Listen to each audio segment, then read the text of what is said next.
Abran sus Biblias entonces en el libro de Lucas, capítulo 1, versículo 1. Lucas 1, versículo 1 al 4.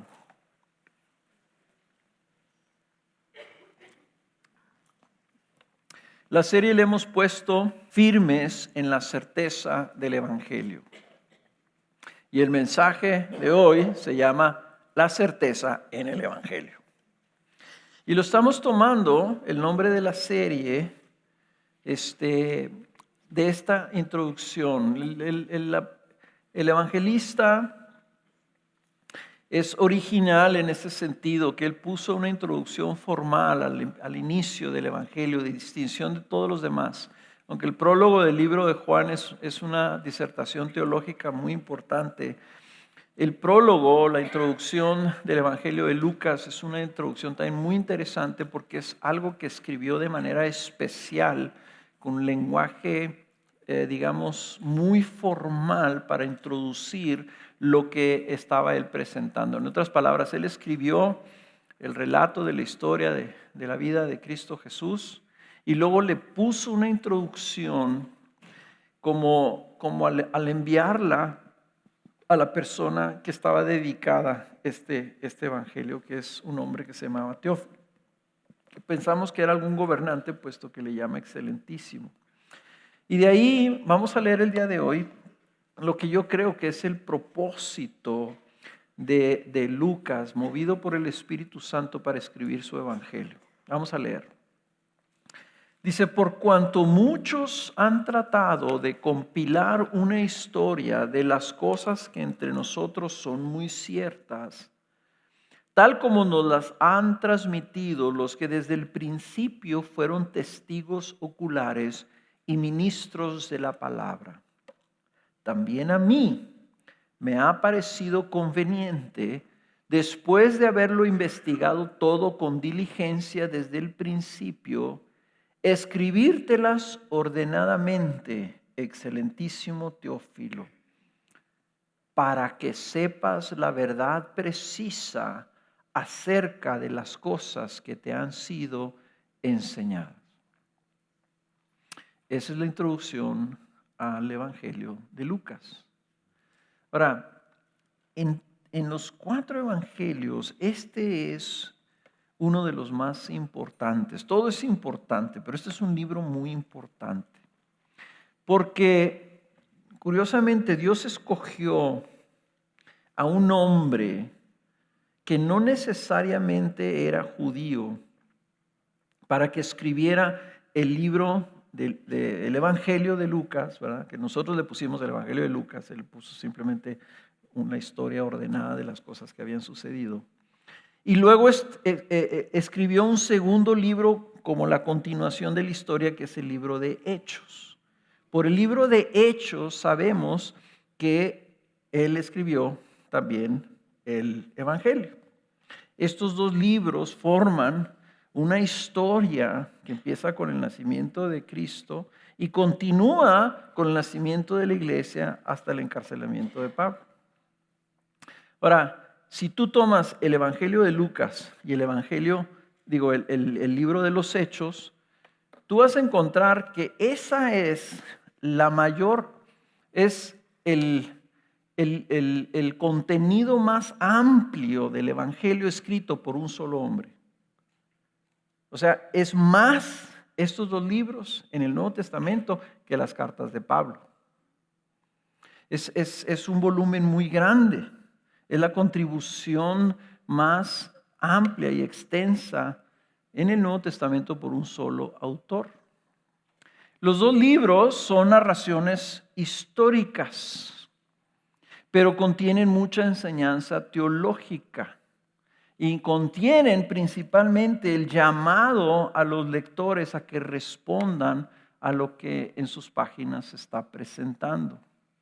Entonces, el género del Evangelio es un género que ocurre solamente en la Biblia. Es un género literario completamente original. No es una autobiografía. No es ni siquiera una biografía. Es lo han llamado historia teológica. Es una historia que tiene un contenido teológico centrada en la persona de Jesús. Es un género único que consiste solamente de los 4 evangelios. Fueron escritas por sus apóstoles o por delegados apostólicos, como puede ser Lucas y Marcos, o sea, escribiendo bajo la supervisión de uno de los apóstoles. Son su testimonio, son las memorias, son lo que ellos están registrando de su experiencia con Jesús. En el caso de Lucas, es lo que él investigó y entrevistó personalmente de las personas que fueron testigos oculares de la vida de Jesucristo. Y todos los evangelios están orientados y están apuntando hacia el momento culminante de la muerte, la resurrección y la ascensión de Jesús. Entonces podríamos decir que son biografías teológicas, porque presentan a Jesús no nomás como un hombre, sino como el Mesías.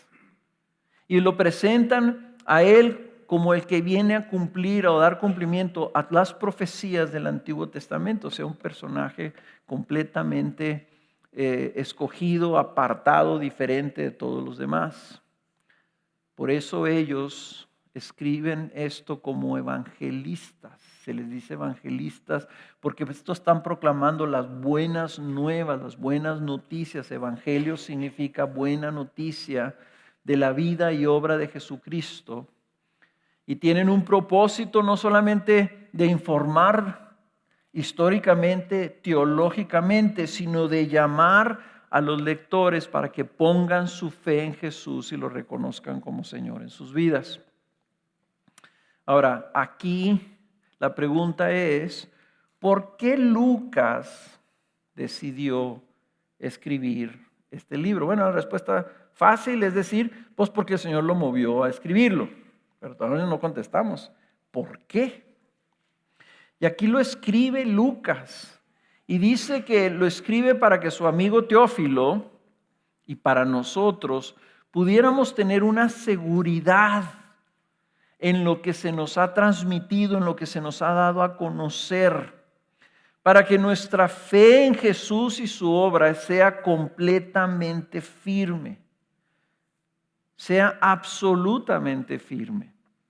Él está haciendo esto y se dedicó a investigar y a escuchar y a escribir de una manera especial algo para que Teófilo supiera la verdad, pero la supiera con certeza, tuviera certeza acerca de lo que ya le habían enseñado. Y ese es nuestro propósito también.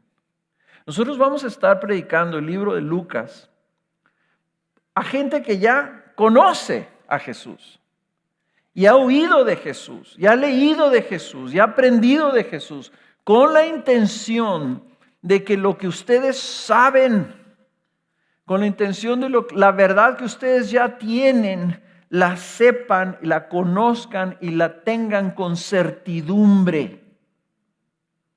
Y no solamente como un conocimiento. Ese es el propósito de Lucas y ese es nuestro propósito. Hay personas aquí que tienen más de 30 años en esta congregación y tienen 30 años escuchando de Jesús. Pues esta serie es para ustedes. Para que después de 30 años de estar escuchando el Evangelio tengan una mayor certidumbre. Y hay personas que están aquí que tienen apenas unos meses escuchando el Evangelio. Y esta serie es para ustedes también. Para que ustedes lo escuchen, la forma en como el Espíritu Santo guió a Lucas a escribir su Evangelio, para que ustedes desarrollen una certidumbre en su fe, que sea un fundamento sobre el cual edifiquen todo su caminar con Cristo. Entonces esta serie es para todos nosotros. Y estamos hablando entonces de que el Evangelio debe ser transmitido y debe producir una certeza. Entonces vamos a ver 3 puntos el día de hoy en este pasaje. El primero de ellos es que vamos a ver la certeza en la transmisión del Evangelio. La certeza en la transmisión o de la transmisión del Evangelio. Fíjense ustedes cómo Lucas empieza diciendo, muchos han tratado de compilar una historia. Y no está diciendo trataron pero no pudieron. O sea, muchos han escrito. Y los 4 evangelios son los evangelios que se reconocen como inspirados. Pero hay otros materiales adicionales de gente que escribió acerca de Jesús. Juan mismo dice que si se escribieran los libros, se escribiera todo lo que hizo Jesús, no cabrían en la tierra los libros, de tanto que habría que escribir acerca de Jesús. Dice entonces, Lucas está consciente de que hay toda esta riqueza de transmisión, de que tú conocías a Jesús y inmediatamente venía en ti una intención de registrar y transmitir la historia, de transmitir lo que habían experimentado cuando conocieron o escucharon a Jesús. Pero aquí es importante, fíjense cómo lo dice él, ¿verdad? De compilar una historia. El Evangelio, hermanos, primeramente es una historia. Es una compilación de hechos históricamente verificables. No es un cuento, no es una fábula, no es una invención religiosa. Jesús nació, murió, resucitó y cambió al mundo entero. ¿Por qué? Porque vivió entre nosotros, vivió en esta tierra, intervino en la historia humana. A veces pensamos en el cristianismo como religión, ¿verdad? No, pues yo me quiero unir allí a los cristianos, etcétera, ¿verdad? Porque son buena onda. No, señores, nuestra fe se basa en la historia. Es algo que sucedió. Piensa en tus libros de historia. A lo mejor ya algunos ya ni se acuerdan que estudiaron historia en la primaria, en la secundaria. Pero cuando tú lees un libro de historia, no estás pensando, esto es un cuento. Muchas veces sí son cuentos, ¿verdad? Hubo un escándalo hace unos años que la historia de México, ¿verdad? En los libros de texto de la primaria la habían reescrito. Y ponían pues nomás lo bueno, pero no ponían lo malo. Esta es una historia real. Y si tú cuando lees la historia de México no dudas ni piensas que eso es un cuento, menos debemos nosotros pensar algo que fue escrito por testigos oculares que dieron su vida por narrarlo. Fueron sacrificados cruelmente porque estaban compartiendo esta historia. Entonces el Evangelio es una historia. Y si tú estás escuchándolo por primera vez, si nunca has escuchado nada de Jesucristo, quiero que sepas, ¿verdad? Que aún los ateos creen en la historia de Jesús. ¿Okay? Los judíos creen en Jesús. ¿Por qué? Porque saben que fue un personaje histórico. Lo que no creen es que era el Mesías. Y puede ser que tú creas, que tú digas, no, yo no creo que Jesús es Dios. Pero no puedes negar que Jesús es histórico. Y si lo niegas, entonces te estás engañando tú solo. Esta es una historia que los discípulos de Jesús han transmitido desde el principio. ¿Se notaron ustedes esos? Tal como nos las han transmitido los que desde el principio. O sea, nosotros sabemos el Evangelio, hermanos, porque los apóstoles y los discípulos de Jesús fueron fieles en transmitir el Evangelio, en transmitir la historia del Evangelio. Entonces el Espíritu Santo tiene un propósito, en este caso a través de Lucas, de transmitir un testimonio escrito para las generaciones venideras. Estamos hablando de algo que sucedió hace 2000 años. Y nosotros aquí lo estamos estudiando todavía. Fíjense en la obra del Espíritu Santo en esta historia. En la comunicación de esto, y esto tiene este testimonio que está escrito aquí, ¿verdad? Como una historia. Dice Lucas, es algo que recibió y dice, entre nosotros son muy ciertas. Esa traducción en la Biblia de las Américas no es necesariamente muy buena. Lo que está diciendo el apóstol, la Nueva Versión Internacional lo dice así: muchos han intentado hacer un relato de las cosas que se han cumplido entre nosotros. Lo que está diciendo esta frase quiere decir que esto es un relato histórico de aquello que ya había sucedido, se había llevado a cabo entre ellos. ¿Ok? Es muy cierto, está como diciendo, no, si yo estuve ahí, si yo estuve con las personas que estuvieron ahí, esto pasó, es lo que está diciendo Lucas.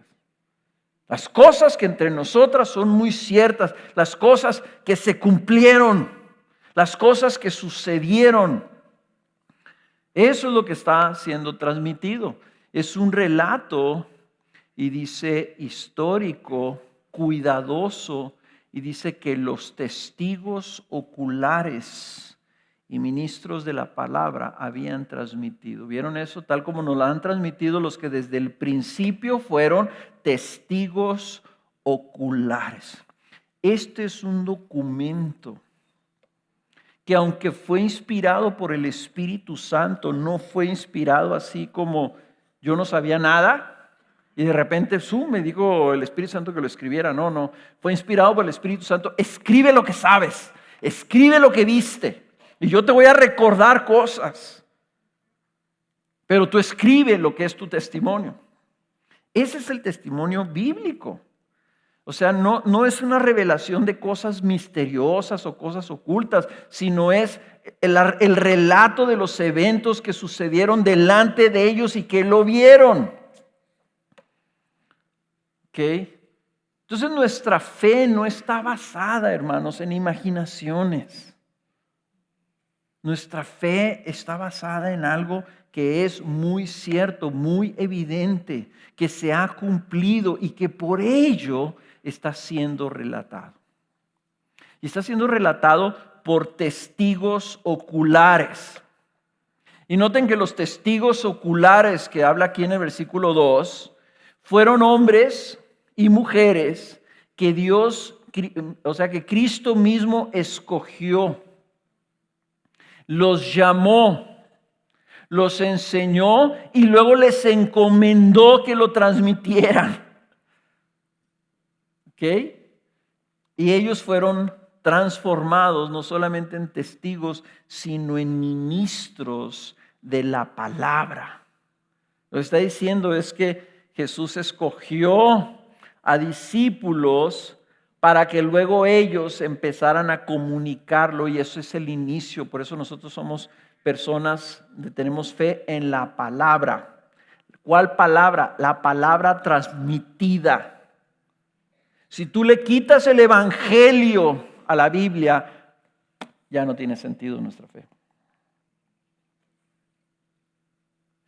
Los evangelios están ahí, es el centro de la Biblia, porque es el testimonio ocular, es el testimonio vivo de personas que transmitieron con sus palabras lo que ellos vieron y experimentaron con Cristo.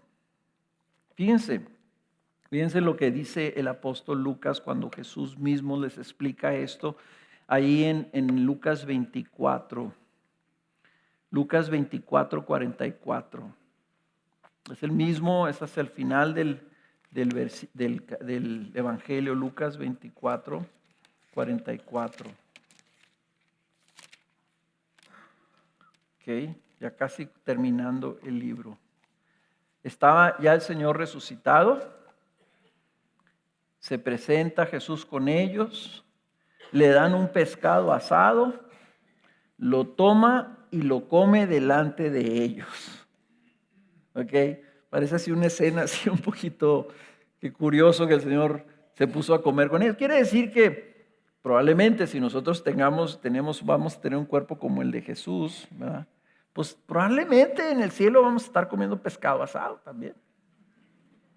No sé si digo, no en el cielo, pero sí en la tierra nueva. O sea que va a haber pescaditos, no sé, tal vez.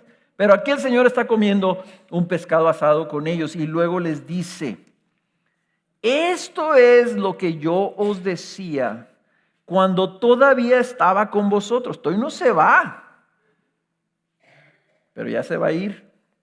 Cuando todavía estaba con vosotros, que era necesario que se cumpliera todo lo que sobre mí está escrito en la ley de Moisés, en los profetas y en los salmos. Entonces les abrió la mente para que comprendieran las escrituras y les dijo: así está escrito, que el Cristo padeciera y resucitara de entre los muertos al tercer día, y que en su nombre se predicara el arrepentimiento para el perdón de los pecados a todas las naciones, comenzando desde Jerusalén. Y noten ustedes el versículo 48 y 49. Vosotros sois testigos de estas cosas. Y he aquí, yo enviaré sobre vosotros la promesa de mi Padre, pero vosotros permaneced en la ciudad hasta que seáis investidos con poder de lo alto. Se fijan, está explicando el Señor: entiendan las profecías, entiendan lo que está escrito de mí. Ustedes, yo los escogí para que sean testigos de todas estas cosas, para que sepan quién soy yo. Y ustedes entonces son escogidos para que ustedes luego testifiquen de esto. Den la vuelta ahí a Hechos 10, también escrito por Lucas. Y este es el apóstol Pedro predicándole a Cornelio, el romano, en el capítulo 10, versículo 39. Ahora Pedro está apuntándose a sí mismo y dice: y nosotros somos testigos de todas las cosas que hizo en la tierra de los judíos y en Jerusalén. Está hablando de testigos de Jesús. Jesús les dice en Lucas: vosotros sois testigos de estas cosas. Y Pedro dice: nosotros somos testigos de estas cosas. De todo lo que hizo en la tierra de los judíos y luego en Jerusalén. Y dice: y también le dieron muerte colgándole en una cruz. A o sea Jesús, Dios le resucitó al tercer día e hizo que se manifestara, no a todo el pueblo, sino a los testigos que fueron escogidos de antemano por Dios. Es decir, a nosotros que comimos y bebimos con Él después que resucitó de los muertos. O sea, Pedro se está acordando de lo que le dijo Jesús cuando comieron el pescado. Él está diciendo: nosotros fuimos testigos porque comimos con Él y bebimos con Él cuando ya había resucitado. Y nos mandó predicar al pueblo y testificar con toda solemnidad que este Jesús es el que Dios ha designado como juez de los vivos y de los muertos. De dan testimonio todos los profetas, de que por su nombre todo el que cree en Él recibe el perdón de los pecados. O sea, es hermoso cuando tú ves los dos libros. En ves a Jesús hablándole a Pedro y a los discípulos, diciéndoles por qué los había llamado. Y en ves a Pedro repitiendo las cosas que Jesús les dijo que hicieran. Es súper interesante y es bien afirmante que nosotros lo que estamos estudiando es un testimonio. ¿Por qué el Señor decide transmitir el evangelio por medio de testigos?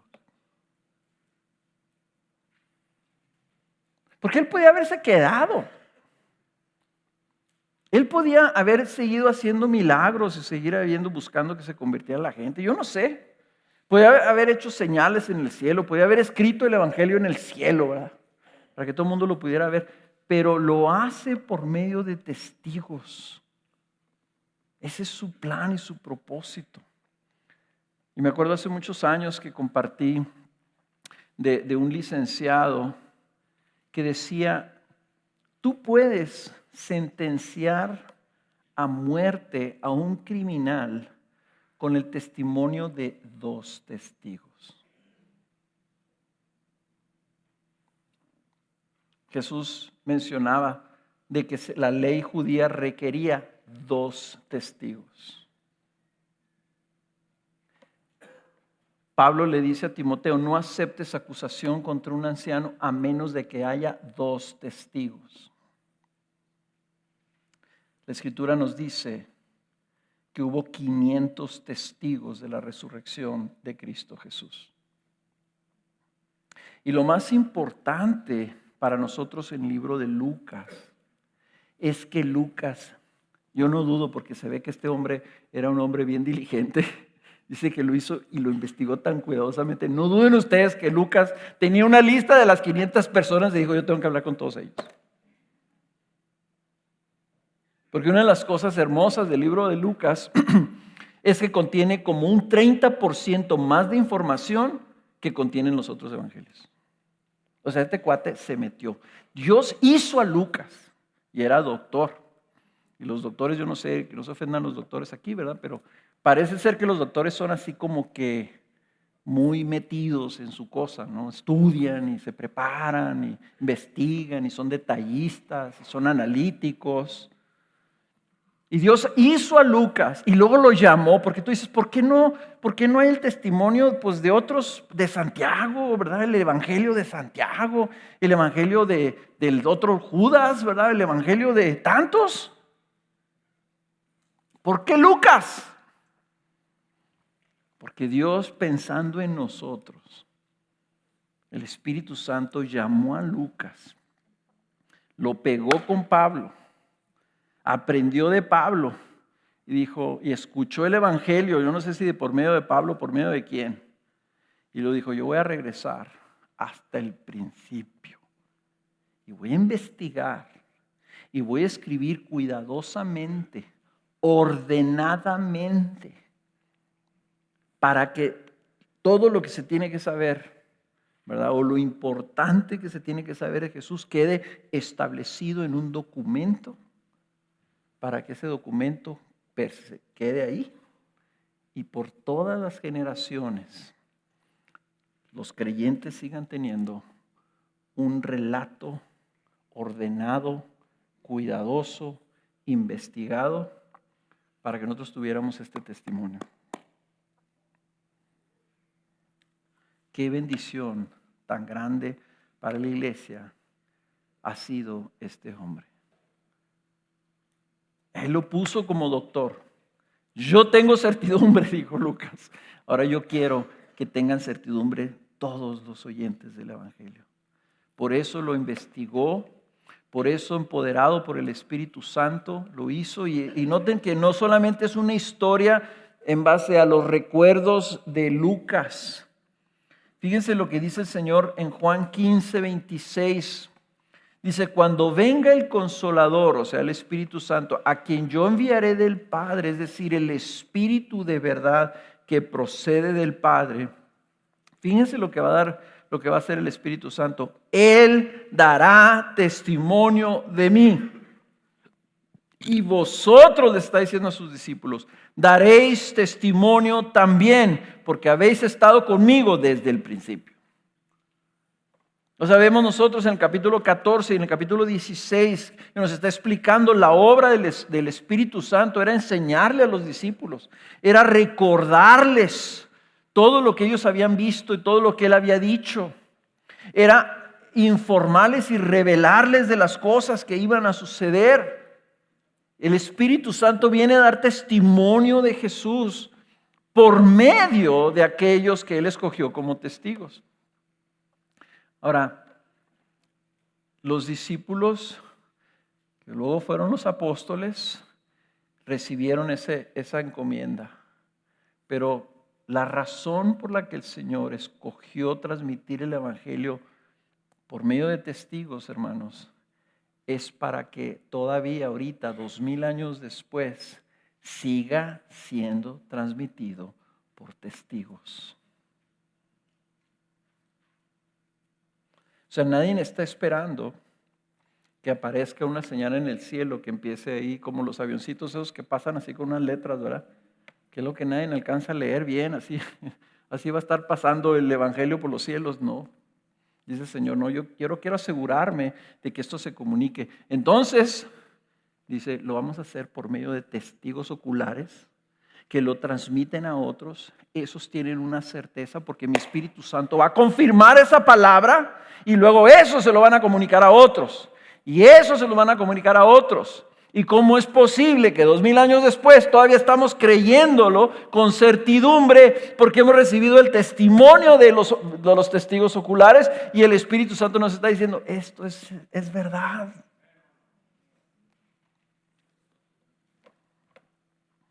Entonces, hermanos, qué bendición.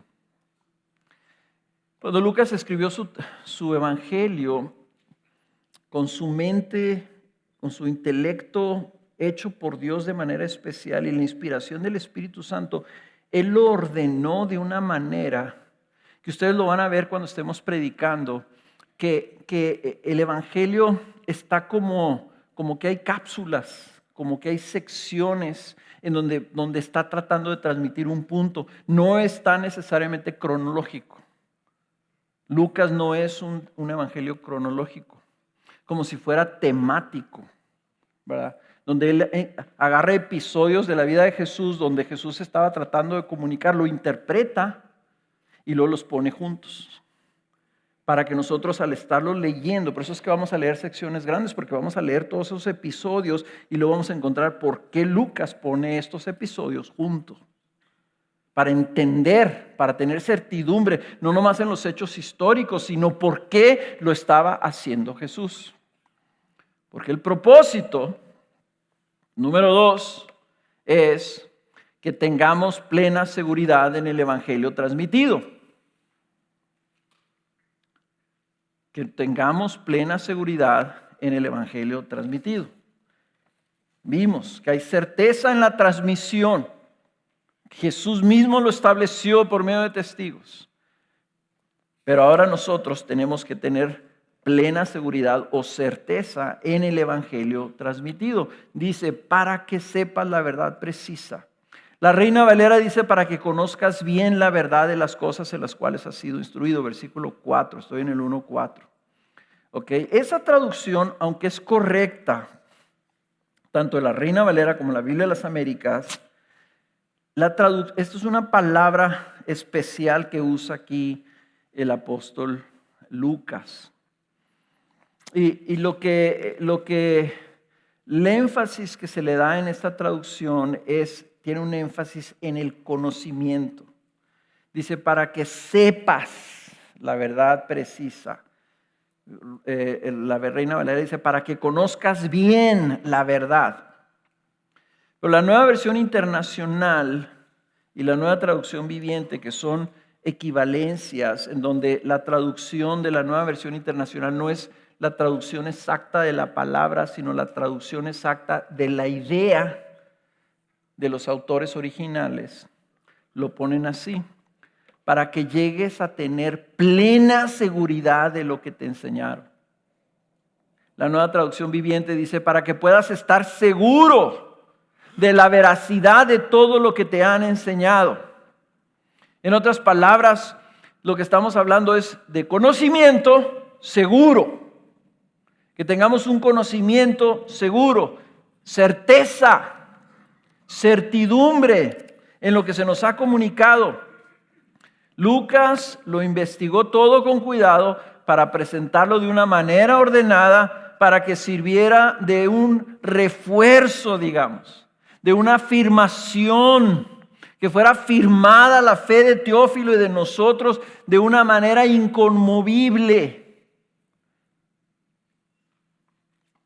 Eso es de lo que se trata el evangelio. Y esa fe es la certeza que tenemos o debemos de tener en el conocimiento de Jesús como nuestro Señor y como Cristo. Jesús como nuestro Rey y como nuestro Salvador. Cuando los apóstoles, llenos del Espíritu Santo, en el día de Pentecostés, el apóstol Pedro se para a predicarle en el libro de Hechos, escrito también por Lucas. Fíjense cómo predica, cómo termina su predicación el apóstol Pedro en el 2:36. Sepa pues, sepa, ahí está el conocimiento. Sepa pues, todo Israel, y luego dice, con certeza. Es un conocimiento de algo que sucedió, pero debes de tenerlo con certeza, con certidumbre, con seguridad. Sepa pues con certeza toda la casa de Israel que a este Jesús, a quien vosotros crucificasteis, Dios le ha hecho Señor y Cristo. ¿Se fijan? Ahí está la teología. Jesús lo crucificaron ustedes. Poncio Pilato lo estaba haciendo, pero viene la interpretación, pero Dios ya lo tenía designado. Ahora ustedes sepan que nosotros lo vimos resucitado. Dios lo resucitó entre los muertos. Y luego viene entonces el llamado. Estoy comunicando una verdad histórica para que ustedes sepan con certeza que ese Cristo que murió y resucitó es Señor y Cristo, porque Dios así lo ha hecho. ¿Ven? Entonces es un relato histórico con una parte teológica que te está llamando a reconocer algo. No solamente que sepas acerca de Jesús, que tengas certeza acerca de Jesús, sino que sepas que Él es el Señor, es el Dios y Él es el Rey y es el Salvador del mundo. Ahora, ¿qué vas a hacer tú? ¿Cómo vas a responder a esa certidumbre? Aquí tienes 500 testigos que lo vieron, que comieron con Él cuando ya había resucitado. No era una imagen, no era un fantasma, no era una idea. Era Cristo Jesús comiendo un pescado y dicen, pero si hace 3 días estabas muerto. De ese testimonio es del que debemos de tener certidumbre. Ahora, ¿qué es entonces esa certidumbre? ¿Qué significa sepas con certeza? Estamos hablando entonces de que es un conocimiento. La palabra que usa el apóstol es epiginosko. Es algo que quiere decir que tengamos un conocimiento seguro, exacto, completo y claro de algo.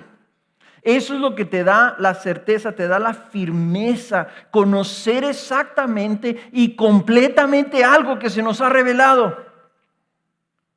Y ese conocimiento para nosotros, que Dios así lo estableció que lo recibiéramos, viene por medio de una palabra escrita, de un documento escrito, de una historia escrita, en este caso por Lucas. Y por el respaldo del Espíritu Santo que lo movió Él a hacerlo y a nosotros nos mueve en iluminación para recibirlo. O sea, el Espíritu Santo está usando a los testigos para que nosotros podamos tener esta certeza, este conocimiento. Que una vez que lo tienes, ese conocimiento pleno, entonces ya no hay temor. Ya no hay duda. Bueno, y estaré creyendo bien, ¿y será cierto Jesús o no será cierto? Es algo que tú tienes, que te sostiene aún a pesar de la adversidad o de las circunstancias. Que te sostiene a un pesar de que tú por creer en Jesús perdiste todos tus amigos, perdiste tu familia, te echaron fuera de tu casa. Pero tú dices, pero yo tengo certeza de que esto es verdad. Nosotros así debemos de creer en Jesús. Y esto es lo que los apóstoles y en el Nuevo Testamento, hermanos, lo acabamos de ver cuando estuvimos viendo el libro de Colosenses. Vayan a Colosenses así bien rápido. En el final del capítulo 1 de Colosenses, Pablo está luchando, dice aquí, dice Colosenses 1:28, si no quieren buscarlo, nomás anótenlo, aquí lo van a poner, dice, a Él, ¿a quién? A Cristo.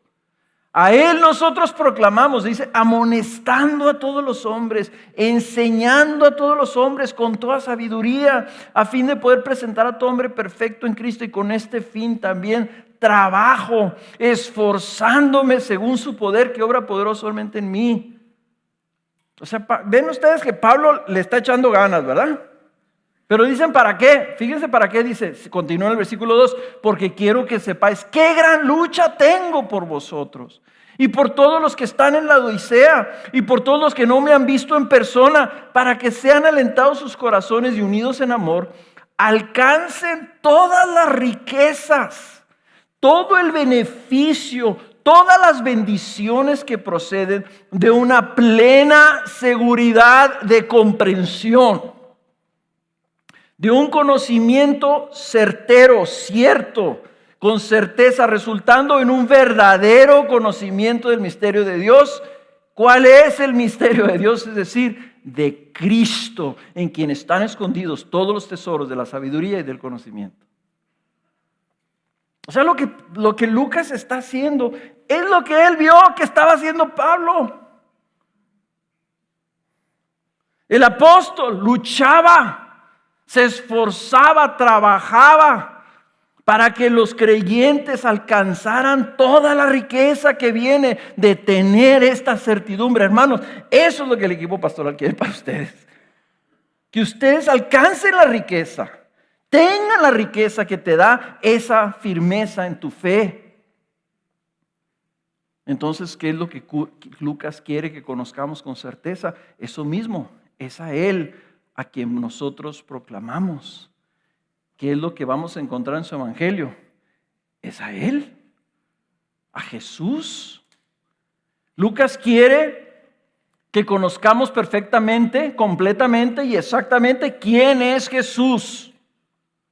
Y aquí vamos a ver que va a presentar a Jesús en esta sus dos naturalezas, como el Hijo del Hombre, como nuestro representante perfecto. Vamos a ver al hombre Jesús modelando el diseño de Dios para el hombre de manera perfecta, operando en el poder de su Espíritu Santo y funcionando como el emisario, el representante, el salvador del mundo.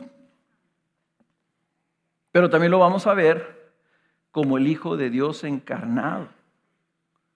El Hijo de Dios, la segunda persona de la Trinidad, manifestando su gloria para que lo reconozcamos como nuestro perfecto Rey y Señor y veamos su majestad, que veamos la compasión de la majestad divina, que veamos cómo Él está extendiéndose hacia una creación rebelde, ¿verdad? Que veamos el poder de su perdón y su misericordia. Lucas quiere también que conozcamos perfectamente a Jesús como el Salvador del mundo. Les digo, cuando voy a El Salvador, les digo, híjole, qué envidia me dan ustedes, que ustedes tienen el nombre más hermoso de todos los países. Y cuando tú entras ahí en el centro de El Salvador, hay un monumento a Jesús y dice, el Salvador del mundo. Por eso se llama así el país. Jesús vino para ser el Salvador de todos los hombres y mujeres, sin importar raza, género, condición social, salud, edad, etcétera, etcétera, etcétera. Y Lucas lo presenta así como el Salvador del mundo. Ahorita que estamos, las salvaciones del Señor, las salvaciones de Jesús, porque Jesús es el Salvador de todo el mundo, de todas las naciones, no solamente de los judíos. Sí es el Salvador de los judíos y sí es el Salvador de todas las demás naciones, de todos los pueblos sin distinción. Él vino a llamar a todas las naciones a su salvación. El que viene a llamar a los pecadores a la salvación. ¿En dónde aparece la parábola del hijo pródigo? En Lucas. ¿En dónde aparece el Señor teniendo misericordia de las rameras y siendo acusado de que el Señor se juntaba con prostitutas y con estafadores y con recaudadores de rentas, con gente corrupta, con ladrones? Ahí. O sea, Jesús quiere que veamos que Jesús Él investigando, cuando preguntaba a los testigos, le dijo, ¿sabes una cosa? ¿Sabes una cosa, Lucas? Me impresionó cuando el Señor tocó a una mujer que era prostituta y comió en la casa de un estafador. Y él lo notó. Y cuando escuchó a uno de sus apóstoles tal vez, o alguna otra persona que le dijo, y yo escuché una vez una parábola, una historia hermosa, de un hijo que lo contó Jesús, y lo anotó. Para que nosotros entendiéramos que Él es el que viene a salvar a los pecadores, el llamar a los pecadores a la salvación. Lucas también quiere que conozcamos perfectamente al Rey Jesús que viene a establecer el reino de Dios. Su vida era la demostración de un reino de gracia que viene a invadir el reino del pecado y la muerte. Jesús, como el Rey, tenía autoridad. Los demonios lo reconocían. Sabían que tenía la autoridad como Rey y Señor del universo. Pero es un Rey que viene a extender compasión, la compasión del reino. A veces no nos damos cuenta, y Lucas lo presenta muy bien, que cuando hablamos del reino de Dios, vemos y decimos, sí, Dios es el Rey, Jesús viene el Rey, y Él va a venir a juzgar a todos los pueblos. Alíñate, enderézate, porque viene el Rey. No se nos olvida que ese Rey que está siendo presentado aquí por Lucas como respuesta a los testigos oculares, ese Rey está en la tierra, que ya merece su juicio, que ya está enjuiciada, anunciando la salvación. Es el Rey el que está anunciando la salvación. Y nosotros a veces como que queremos separar. Sí, Jesús, el Salvador, pero es el Rey que va a venir a juzgar. No. Ya juzgó la tierra. Pero antes de venir a ejecutar el juicio, mandó a su propio Hijo a morir. El Rey vino a morir para salvar a los pecadores. Es el Rey que va a juzgar al mundo al final, pero es un Rey que emitió el juicio que nos tiene en estas condiciones. Y es el Rey que vino para salvarnos de ese mismo juicio que Él ya emitió. Y Lucas quiere que lo conozcamos así. Viene anunciando su victoria por medio de su muerte y resurrección y ascensión.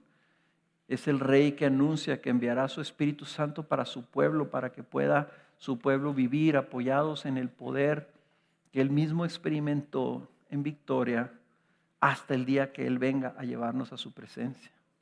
Es el Rey que anuncia su regreso triunfante en el día final. ¿Por qué? Porque su juicio ya está establecido. Lucas también quiere que conozcamos a Jesús como el maestro que viene a enseñar el camino del reino que debemos seguir. ¿Y qué es el camino que el Señor viene a demostrar? El camino es su vida, su obra y su enseñanza, porque Él es el camino a su reino. Que todo lo que tú necesitas es tenerlo a Él. Y por ello te llama a que seas su discípulo, que lo sigas a Él. Y que al seguirlo a Él no te importe si tienes que dejar tu vida o que vas a pasar tribulaciones por causa de Él. Porque Él te va a dar su espíritu. Porque Él te va a sostener, porque Él no te va a dejar, porque Él sabe lo que tú necesitas. Por eso síguelo a Él y búscalo a Él. Y camina como Él, aprendiendo a ser como Él, como sus discípulos, y continuando la obra que Él mismo ha inaugurado, proclamando el Evangelio a todo el mundo. O sea, Lucas nos va a presentar a Jesús para que lo conozcamos, pero por obra del Espíritu Santo, cuando estemos repasando y estudiando y escuchando el Evangelio de Lucas, queremos que el Espíritu Santo nos dé certeza. Que el conocimiento que tengamos de la vida de Jesús se convierta en un conocimiento seguro. Piensa en la persona que más conoces. Piensa en la persona que más conoces. A lo mejor Kenny y yo tenemos 35 años de casados y 5 años que duramos de novios. Yo conozco a Kena por 40 años. Pregúntenme si le tengo confianza. Apelo a mi derecho a no contestar esa pregunta.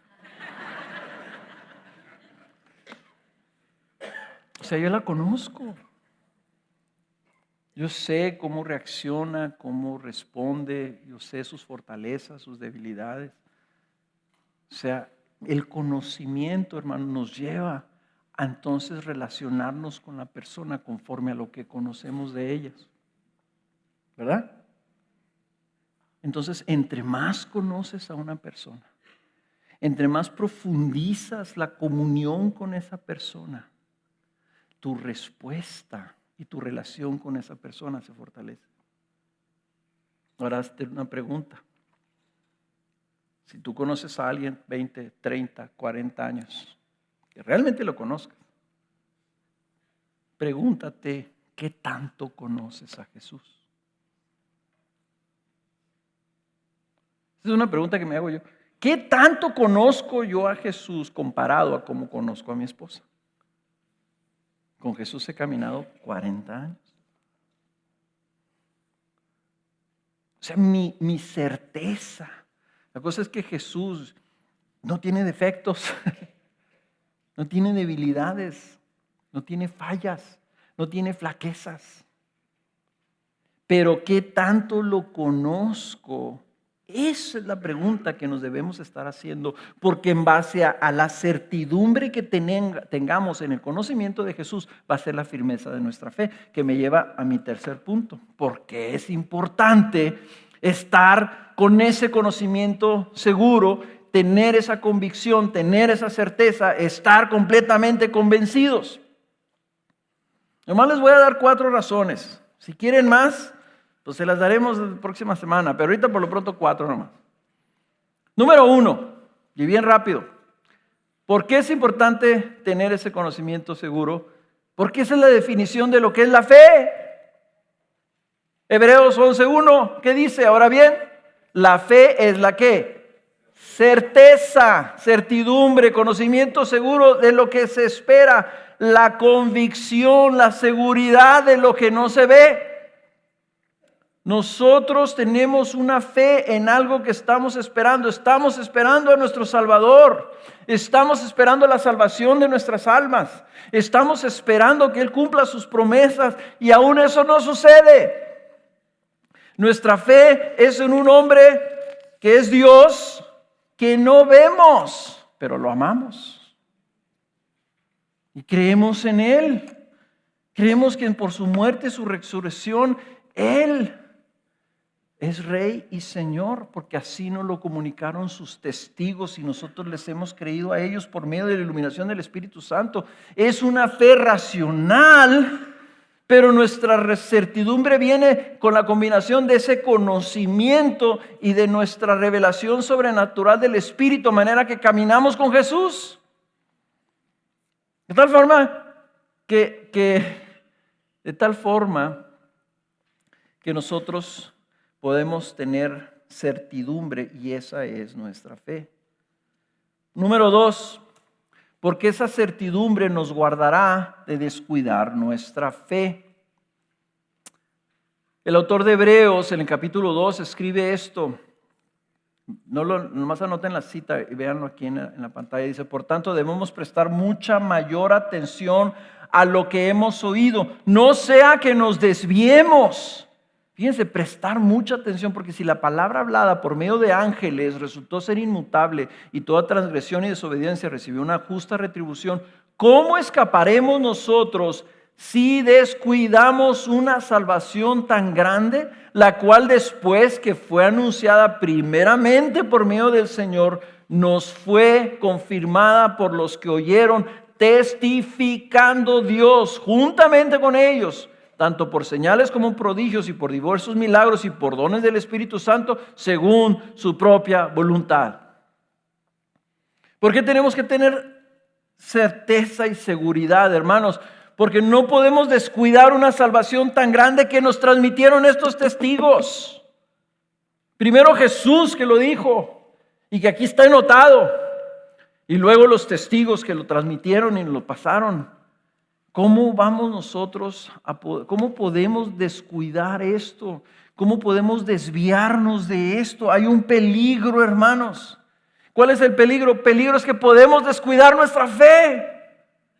Tú puedes decir, sí, yo tengo 40 años de creyente. Quiero estudiar otras cosas. He leído la Biblia 10 veces. Ya me la sé. Y dice el autor de Hebreo, no. Pon mucha atención. Algunos de ustedes apenas conocen una partecita pequeña de Jesús y dicen tener fe en Él. Y sabes que corres un peligro de descuidar esa fe. Descuidar esa fe. Y queremos nosotros tener certidumbre siempre, de tal forma que perseveramos hasta el fin, para que el día de nuestra muerte, me daban el testimonio de un hermano que acaba de morir la semana antepasada, que dio testimonio diciendo, pues yo sé que Cristo es el que tiene mi alma. O sea, la meta es que el día de tu muerte estés consciente que te vas a morir y puedas estar más seguro en Cristo que el día de hoy. Esa es la meta. Y por eso es que tenemos nosotros que buscar esa certidumbre. Número 3, y tal vez esta puede ser la razón principal, que la Escritura nos dice que van a venir pruebas en nuestra vida y nuestra fe va a ser probada.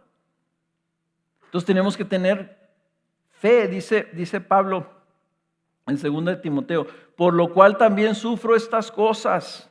O sea, el sufrimiento en 2 de Timoteo, estaba en la cárcel el pobre, ¿verdad?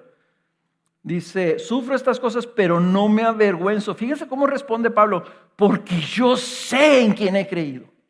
Y estoy convencido de que es poderoso para guardar mi depósito hasta aquel día. Pedro se los anticipa en su primera carta a los discípulos, en su carta, que es una carta universal, el capítulo 1, versículo 6, dice, en lo cual os regocijáis grandemente. Está hablando en su fe en Cristo. Dice, aunque ahora por un poco de tiempo, si es necesario, seráis afligidos por diversas pruebas, para que la prueba de vuestra fe, más preciosa que el oro que perece, aunque probado por fuego, sea hallada que resulta en alabanza, gloria y honor en la revelación de Jesucristo, a quien sin haberle visto le amáis, y a quien ahora no veis, pero creéis en Él y os regocijáis grandemente con gozo inefable y lleno de gloria, obteniendo como resultado de vuestra fe la salvación de vuestras almas. Pedro está diciendo, ustedes tienen una fe en alguien que no ven, pero tienen tal fe que están en pruebas y en tribulaciones y están gozándose con un gozo inefable. Esa es la fe que debes de tener. Que van a venir adversidades, Jesús nos anticipó, vamos a tener problemas, vamos a tener escasez, podemos tener hasta persecución, enfermedades, etc. Es más, puede venir una tentación más terrible, la tentación de la prosperidad. Te puede ir muy bien. Y esa es la prueba más difícil. Esa prueba no la pasó Salomón, el hombre más sabio de la tierra. El Señor le dio prosperidad como ningún otro. ¿Y qué terminó haciendo? Dividiendo el reino. Porque permitió la idolatría, hizo lo que la Escritura había dicho que no hiciera y terminó arruinando el reino de Judá, dividiendo el reino de Israel en dos. Las pruebas, hermanos, van a venir. Tu fe va a ser probada, como se prueba el oro, para que brille más precioso en el día de Jesucristo. Entonces nosotros tenemos que tener una certidumbre. Esa certeza es lo que necesitamos si pretendemos perseverar fielmente hasta el final. Y finalmente, ¿por qué tenemos que tener certidumbre? Número 4, porque nosotros también estamos llamados a ser testigos de Cristo. No puedes ser testigo de algo que no tenga seguridad. También el apóstol Pedro lo dice en el capítulo 3, dice versículo 5, santificad a Cristo como Señor en vuestros corazones, estando siempre preparados para presentar defensa ante todo el que os demande razón de la esperanza que hay en vosotros, pero hacedlo con mansedumbre y reverencia. Hermanos, nosotros también estamos llamados a ser testigos, a ser los mismos testigos como lo fueron Lucas, Pablo, Pedro, y testificar con nuestra vida, con esa convicción, que nosotros también le podemos decir a la gente, mira, yo sé en quién he creído. Porque si tú no tienes esa certidumbre, ¿por qué quieres que te crean si tú no estás seguro? Por eso es que las personas que recientemente han conocido a Cristo Jesús son tan buenos testigos. Porque a ellos no les importa nada. Dicen, no, yo estaba muerto, ciego, perdido. Y ahora soy feliz porque lo tengo a Él. Y no sé muchas cosas, pero sé que Cristo es real, que Cristo vive, que Cristo me ama. Y entonces podemos ser testigos de Cristo Jesús en nuestra vida si es que tenemos nosotros esa certidumbre en nuestra propia fe. Yo creo que muchos no somos testigos porque no tenemos certidumbre en el conocimiento seguro de Cristo Jesús.